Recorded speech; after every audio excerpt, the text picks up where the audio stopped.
Sa Cebu City, isang estudyante sa grade 1 ang takot na raw pumasok sa eskwelahan. Simula po yan ng i-masking tape ang kanyang bibig ng kanyang guro. Sinisikap ng GMA News na kunin ang panig na inirereklamong teacher. Si Alan Domingo ng GMA Cebu, naka-alerto 24. Bakas pa rin ang takot sa mukha ng grade 1 student na ito habang ikinikwento ang karanasan sa kamay ng kanyang guro sa isang paaralan dito sa Cebu City. Kwento ni Dodong, di niya tunay na pangalan. Nilagyan daw ng guro ng masking tape ang kanyang bibig dahil di siya nakikinig sa klase. At dahil natagpantin ng masking tape ang kanyang ilong, nahirapan daw huminga si Dodong. Iapil din ilong. Ha? Re, kutob. Nyawa ka kaginhawa. Wa. Niyon sa mangka pagkuha na to, hila ka. Wa ko nahilak. Hila.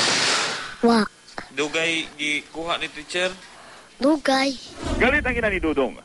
May sakit sa puso ang kanyang anak at nabanggit na raw niya ito sa kanyang guro bago mangyari ang pagbusal ng bibig. Ano ang kuhaan, eskwelahan? Kay balo kagid tagaan ako medical certificate. Dala ng matinig takot, ayaw na raw pumasok sa klase ni Dodong. Kaya nagdesisyon na ang ina nitong sa susunod na pasukan na lang papasukin ang anak. Ilisod masag akong pugson kay naam siya kuan sa heart. Sinadya namin ang pamunuan ng paaralan kahapon pero wala raw opisyal na maaaring humarap sa amin. Sinisikap din ng GMA News na kuna ng pahayag ang nirereklamong guro. Pero hanggang ngayon, di pa namin alam ang kanyang kinaroroonan. Alan Domingo, nakatutok, 24 oras.